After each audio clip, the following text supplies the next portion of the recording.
अपना बिहार और आपके साथ मैं हूं विवेक। सबसे पहले खबर नीतीश सरकार के मंत्री सुरेंद्र यादव की विवादित बयान से। सुरेंद्र यादव ने अग्निवीरों पर विवादित बयान दिया है। सुरेंद्र यादव ने अग्निवीरों की बहाली, उनकी ट्रेनिंग पर सवाल खड़े किए।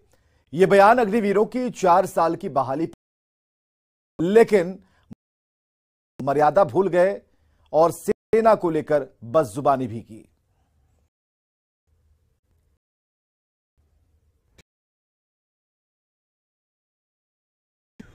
देश का नाम आवेगा के फौज में, ये मैं बोलता हूँ। 8.5 साल के बाद जितना पुराना सेना है वो सब रिटायर कर जाएगा। ये जो 4.5 साल का जो अग्नि जो लोग हैं,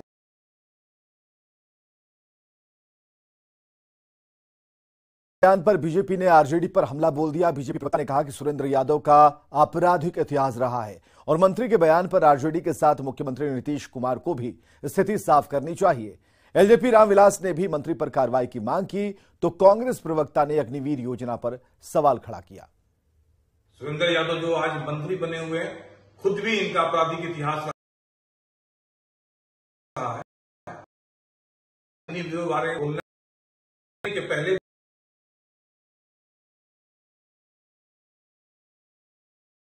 इस विषय पे अपना स्पष्टीकरण देना चाहिए, और चूंकि ये बिहार सरकार के मंत्री हैं, इसलिए मुख्यमंत्री नीतीश कुमार जी को भी अपना स्पष्टीकरण देना चाहिए। यह सरकार जैसी रहेगी, शब्द भी वैसे ही न लोग बोलेंगे। यह आपत्तिजनक है, घोर निंदनीय है। बिहार के मुख्यमंत्री से तुरंत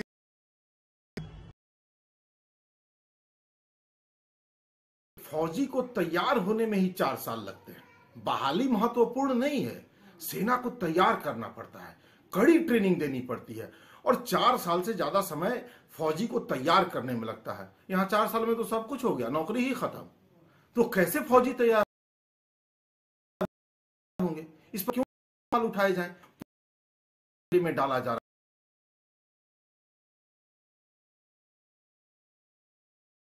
सुनील कुमार ने कहा कि भारतीय सेना दुनिया की सबसे बेहतर सेनाओं में से एक है और जिम्मेदार व्यक्ति को ऐसा बयान देने से बचना चाहिए। अगर कोई व्यक्ति भारतीय सेना पर अपमानजनक टिप्पणी देता है तो हम उनके इस कथन के साथ नहीं हैं, बल्कि इस कथन की निंदा करते हैं। किस संदर्भ में निकला ये तो अलग। जिम्मेदार पद पर बैठे व्यक्ति को इस तरह के बयान देने से पहले सोचना। तो सुरेंद्र यादव ने सेना पर विवादित बयान दिया है, लेकिन जान लीजिए कि सुरेंद्र यादव की छवि कैसी है और उनके खिलाफ कितने केस चल रहे हैं। सुरेंद्र यादव पर गया, पटना और जहानाबाद और नवादा में अलग अलग मामलों में एफआईआर हैं। हत्या की कोशिश और षड्यंत्र का आरोप है। ये मामले पोक्सो एक्ट, सामान की बरामदगी काम में 4 संहिता उल्लंघन के मामले इनके ऊपर हैं।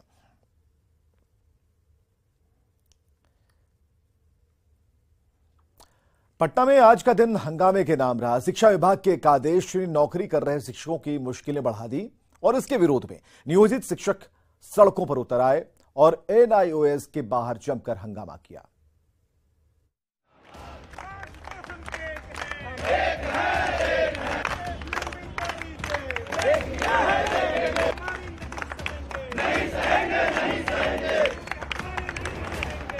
पटना की इन 3 तस्वीरों को देखिए, हंगामा, हंगामा और हंगामा।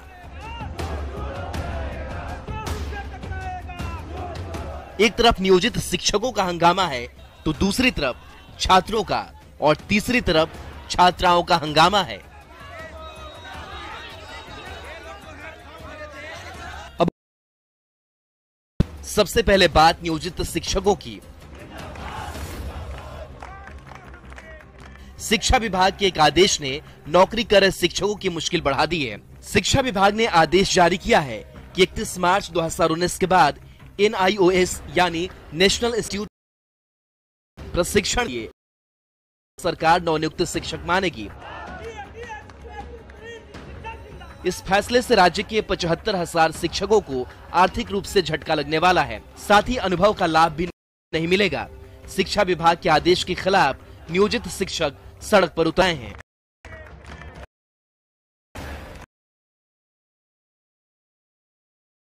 जो लोग किए हैं वो सारा मटिया मीट हो गया है, जबकि प्रशिक्षण कराने की जवाबदेही सरकार की थी, शिक्षक सरकार के थे।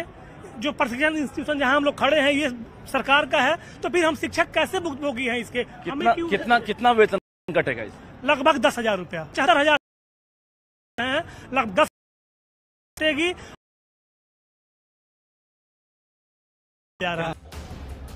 कहीं पुलिस ने तो कहीं स्थानीय प्रशासन ने समझा बुझाकर मामला शांत करा दिया, लेकिन गुरु से लेकर शिष्यों तक के हंगामे ने गुरुवार को पटना का माहौल गरमाए रखा। के लिए पटना से रजनीश के साथ रवीश नारायण की रिपोर्ट। और बड़ी खबर सूत्रों के हवाले से शिक्षक अभ्यर्थियों को करना होगा इंतजार। कल नई नियमावली पर नहीं लग सकती है मुहर। वित्त विभाग की समिति का हो रहा है इंतजार और कल नीतीश सरकार पूर्ण बैठक और इस बैठक में निर्णय होगा। नई नियमावली पर मुहर लगने के बाद ही शुरू होगी बहाली। 2 लाख पदों पर होनी बहाली। ये बड़ी खबर इस वक्त हम आपको बता रहे हैं। रजनीश हमारे साथ जुड़ चुके हैं। रजनीश, क्या खबर है? देखिए, बड़ी खबर है। बिहार के जो टीचर अभ्यर्थी हैं वो इंतजार में हैं। लगातार पिछले 4 शिक्षक बहाली होगी। इस बीच कहा जा रहा था कि नई नियमावली पर जल्द मुहर लगेगी कैबिनेट की, और शिक्षा मंत्री चंद्रशेखर ने आज ट्वीट भी किया था। लेकिन जो खबर न्यूज 18 के पास आ रही है उसमें यह है कि कल कैबिनेट की बैठक जरूर हो रही है 11:30 बजे सुबह में, लेकिन उसमें नई नियमावली पर मुहर नहीं लगने की उम्मीद है, क्योंकि शिक्षा पंचायती राज विभाग ने ही अब तक जो प्रस्ताव है उस पर स्वीकृति दी है और कैबिनेट को भेजा है। और वित्त विभाग का जो प्रस्ताव है अब तक अधूरा है, वो प्रस्ताव कैबिनेट को नहीं मिला है। ऐसे में कल जो नई नियमावली में मुहर लगने की बात थी वो कल उसमें टलने की संभावना है और कल जो अभ्यर्थी हैं उनको निराशा हाथ लग सकती है।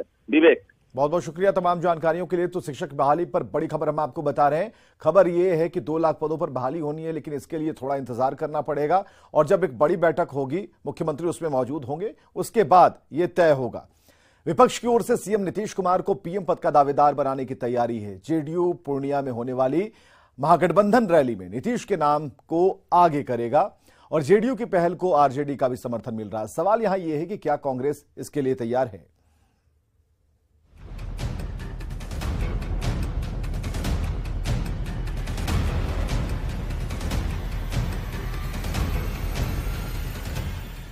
नीतीश कुमार देश की सियासत के ऐसे चेहरे हैं जिसने 8 बार बिहार के मुख्यमंत्री पद की शपथ ली। सहयोगी चाहे जो भी हो, सीएम नीतीश ही बनते रहे। 8वीं बार बिहार के सीएम की कुर्सी संभालने के बाद नीतीश कुमार प्रधानमंत्री नरेंद्र मोदी को खुलकर चुनौती दे रहे हैं। 25 फरवरी को पूर्णिया में महागठबंधन की महारैली है। इस महारैली के जरिए महागठबंधन 2024 के लोकसभा चुनाव का शंखनाद करने जा रहा है। इस महारैली के जरिए जेडीयू सीएम नीतीश कुमार को प्रधानमंत्री पद के दावेदार के रूप में पेश करेगा। नीतीश कुमार की दावेदारी को मजबूत करने के लिए जेडीयू पूर्णिया में नीतीश कुमार के बड़े कटआउट लगाने की तैयारी में है, जिससे सबकी नजर सीएम नीतीश कुमार पर ही हो। सीएम नीतीश कुमार के पक्ष में सबसे बड़ी बात है कि सीएम नीतीश कुमार को महागठबंधन के 2 सबसे बड़े दल आरजेडी और जेडीयू का समर्थन है। वो एक बेहतरीन पीएम कैंडिडेट भी हो सकते हैं, चूंकि इधर मुख्यमंत्रियों के भी प्रधानमंत्री बनने का चलन शुरू हुआ है। ये शुरू हुआ। जो आदरणीय नीतीश कुमार जी में जो क्षमता है, जो योग्यता है, जो संसदीय जीवन का अनुभव है, उसका लाभ देश को मिलेगा। हर बिहारी चाहता है कि आदरणीय नीतीश कुमार जी प्रधानमंत्री बने। दिलचस्प बात यह है कि रैली में मंच पर कांग्रेस के वो तमाम नेता मौजूद रहेंगे जो कांग्रेस सांसद राहुल गांधी को पीएम पद का उम्मीदवार बता रहे हैं। हम कांग्रेसी बस एक ही नाम जानते हैं और वो नाम है राहुल गांधी। हमारी प्रबल इच्छा है, हमारी भावना है कि राहुल गांधी जी प्रधानमंत्री बने। नीतीश कुमार को पीएम पद का दावेदार बनाने की सबसे बड़ी पहल इसी महीने 18 तारीख को हुई, जब सीएम नीतीश कुमार ने 2024 के लोकसभा नेतृत्व करने का साफ साफ संकेत दिया। भाकपा माले के अधिवेशन में 2024 के लोकसभा चुनाव के पहले विपक्ष के नेतृत्व पर चर्चा हो रही थी, जिसमें सीएम नीतीश ने बहुत बड़ा बयान दिया। सीएम नीतीश कुमार ने कहा कि 2024 के नेतृत्व के लिए फैसला ले चुके हैं। उन्होंने गेंद कांग्रेस के पाले में डालते हुए कहा कि 2024 में विपक्ष के नेतृत्व के लिए वो तैयार हैं।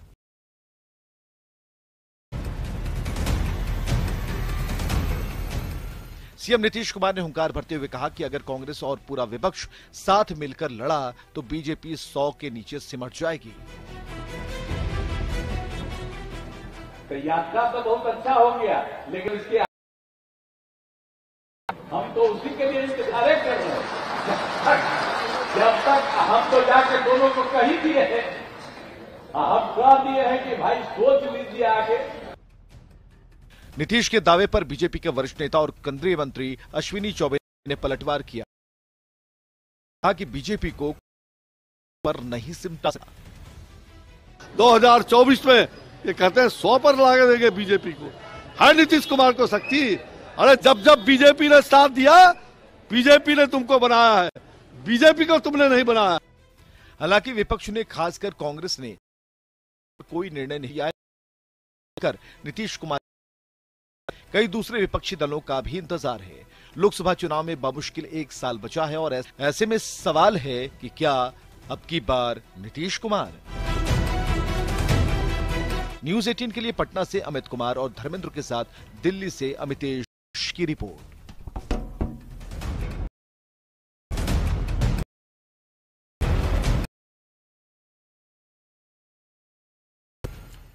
पच्चीस फरवरी को केंद्रीय गृह मंत्री अमित शाह बिहार आ रहे हैं। उनके पहले बीजेपी कार्यकर्ताओं ने पटना में पोस्टर लगाया है। पोस्टर के जरिए सीएम नीतीश कुमार और डिप्टी सीएम तेजस्वी यादव पर निशाना साधा गया।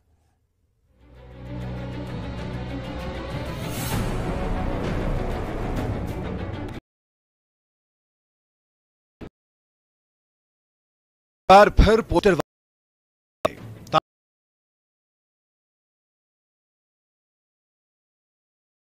में पोस्टर लगाया जो 25 फरवरी को बिहार आ रहे हैं। पोस्टर के बीच में पीएम नरेंद्र मोदी और अमित शाह को राम और हनुमान के रूप में दिखाया गया है, जबकि उसी पोस्टर में सीएम नीतीश कुमार और डिप्टी सीएम यादव पर गया।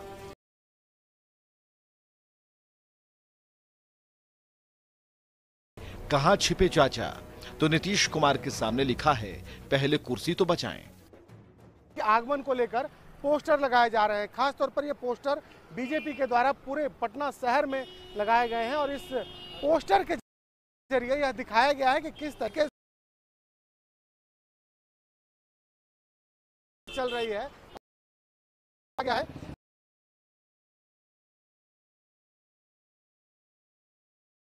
जरिए और लिखा गया है पहले कुर्सी बचाएं, कहां छिपे हैं चाचा। और दूसरी ओर प्रधानमंत्री नरेंद्र मोदी और केंद्रीय गृह मंत्री अमित शाह को राम और हनुमान की तस्वीर में यहां पर इस पोस्टर में फरवरी 2000 दुनिया में महागठबंधन की पहली बड़ी रैली है, तो दूसरी ओर इसी दिन केंद्रीय गृह मंत्री अमित शाह भी बिहार आ रहे हैं। लेकिन 25 के पहले ही पोस्टर वार करके बीजेपी ने बिहार की सियासत को गर्म कर दिया है।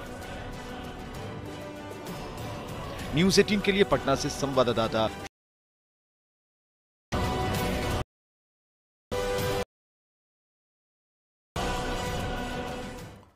इधर पूर्णिया के रंगभूमि मैदान में 25 फरवरी को आयोजित महागठबंधन की महारैली को ऐतिहासिक बनाने के लिए महागठबंधन के नेता रणनीति बनाने में जुटे हैं। जेडीयू के प्रदेश अध्यक्ष उमेश कुशवाहा ने पूर्णिया के सभी दलों के नेताओं के साथ बैठक की, जिसमें रैली को लेकर समीक्षा की गई। बैठक में मंत्री आलोक मेहता, खाद्य मंत्री लेसी सिंह, आपदा प्रबंधन मंत्री शाहनवाज आलम, मंत्री ललित यादव और राज्यसभा करीम समेत शामिल हुए। इस मौके पर उमेश कुशवाहा ने केंद्र सरकार पर निशाना साधा। आप जान रहे हैं कि अभी जो देश में आपातकाल की स्थिति है और जो केंद्र में बैठी जो लोकतंत्र और उड़ा रही है और जो निकम्मी सरकार को यहाँ पूर्णिया के रंगभूमि मैदान में लोग यहाँ से संकल्प लेंगे और संकल्प जो है पूरा बिहार ही नहीं पूरा देश लेगा और उसका साक्षी पूर्णिया की धरती बनेगी। अयोध्या में भगवान राम के मंदिर के बाद अब बिहार में माता सीता की भव्य प्रतिमा बनाई जाएगी। सीता की ये प्रतिमा 251 फीट की होगी। रामायण रिसर्च काउंसिल के द्वारा 30 एकड़ में माता सीता की प्रतिमा बनवाई जाएगी। सीतामढ़ी से सांसद सुनील कुमार पिंटू और राम जन्मभूमि ट्रस्ट अयोध्या के ट्रस्टी कामेश्वर चौपाल ने पटना में एक प्रेस कॉन्फ्रेंस कर इसकी जानकारी दी। माता सीता की प्रतिमा की आधारशिला राष्ट्रपति द्रौपदी मुर्मू और प्रधानमंत्री नरेंद्र मोदी रखेंगे। लोगों से बातचीत कर जल्द ही शिलान्यास की तारीख तय की जाएगी। रामायण रिसर्च काउंसिल का मानना है कि सीतामढ़ी में माता सीता की भव्य प्रतिमा निर्माण को लेकर बिहार के सहयोग देने को तैयार हैं। सीतामढ़ी में मां सीता की प्रकट स्थली पुनौरा से 3 किलोमीटर हटकर गांव बखड़ी में बखड़ी के महंत जी ने 14 एकड़ जमीन इस पुण्य कार्य के लिए निःशुल्क समर्पित किया है। 30 एकड़ जमीन की जरूरत है, बाकी 16 एकड़ जमीन का एग्रीमेंट हो चुका है, 12 एकड़ जमीनों का निबंधन हो चुका है। अब एक जिम्मेदारी दी गई है, बैठेंगे विचार करेंगे, टीम बनाएंगे और गांव से लेकर के अंतर्राष्ट्रीय स्तर तक इस विषय को ले जाएंगे। सीता सखी और तमाम सीता सखी से लेकर के ऊपर तक के जितना होगा सबसे ले सकेंगे हम। पूर्व सीएम जीतन राम मांझी की गरीब संपर्क यात्रा में भीड़ जुटाने के लिए डांसरों का इस्तेमाल किया जा रहा है। डांसर गरीब संपर्क यात्रा के मंच पर डांस करती हुई दिख रही हैं। वायरल वीडियो बोधगया के खिरियावा का है। यहां सवाल यह है कि क्या डांसर्स के जरिए होगा गरीबों से संपर्क।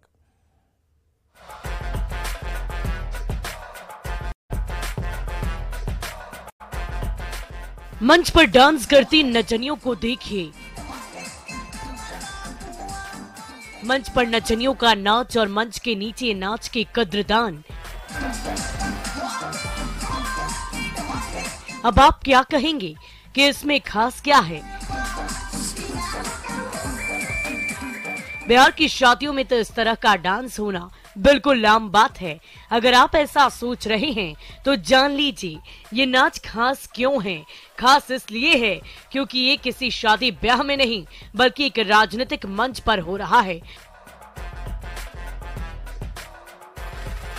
मंच है हिंदुस्तानी आवाम मोर्चा के संरक्षक जीतन राम मांझी की गरीब संपर्क यात्रा का।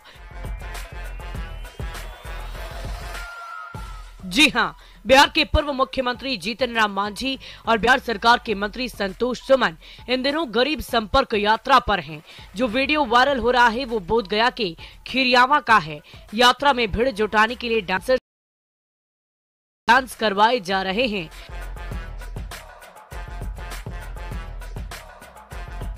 आपको बता दी गया यात्रा के चौथे दिन की शुरुआत गुरारू में पैदल मार्च से हुई और इसके बाद बोधगया में कई जगहों पर पैदल मार्च और नुक्कड़ सभा और जनसभा का आयोजन किया गया।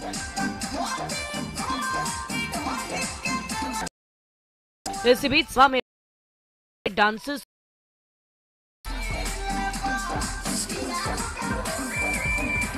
26 फरवरी को मांझी गया के गांधी मैदान में एक बड़ी सभा करने जा रहे हैं जिसमें सुपरस्टार गुंजन सिंह महफिल सजाएंगे। अब सवाल है कि गरीब संपर्क यात्रा में डांसर नेताओं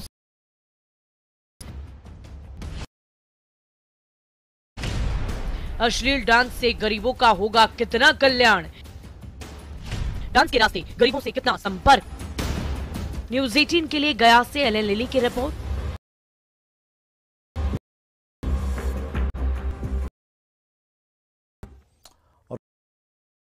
भीड़ किया गया है, एक की मौत हो गई है। खबर है कि 2 लोग घायल हैं। एक स्कॉर्पियो, 3 गोली, चाकू बरामद कर लिया गया है और चोर चोर कहकर भीड़ ने दबोचा। पिटाई की बेलागंज के डीहा गांव की घटना है और बीती देर रात स्कॉर्पियो से ये तीनों आए थे और एक बार इस वक्त हम आपको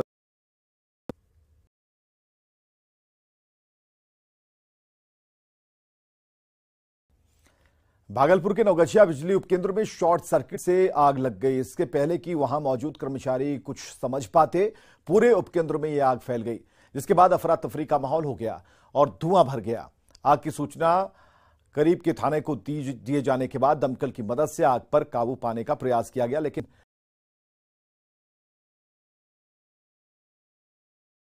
को बुलाया गया पर काबू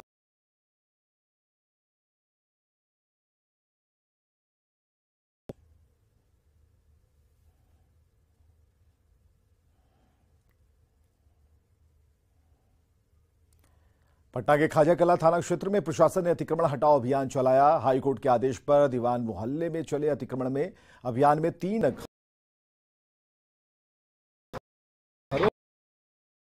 किया गया। गंगा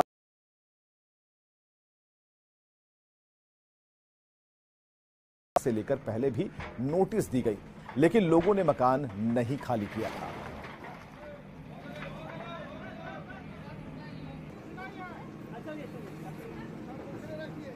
गंगापुर परियोजना के तहत जो आवंटित प्लॉट थे उन पे उसमें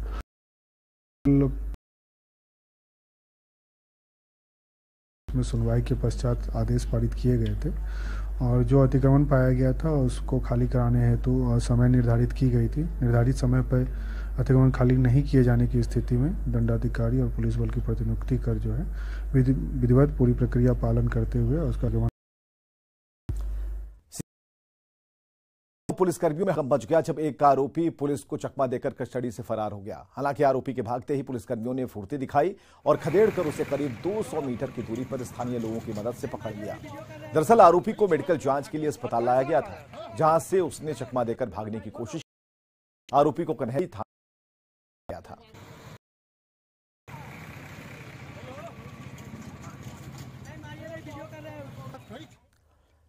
जहानाबाद में भारी मात्रा में शराब बरामद की गई है। पुलिस ने 222 कार्टन शराब जब्त की और साथ ही 2 लोगों को पकड़ा है।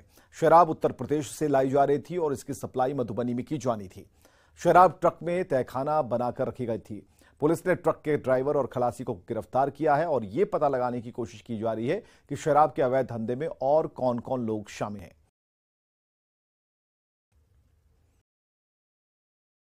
हमारे साथ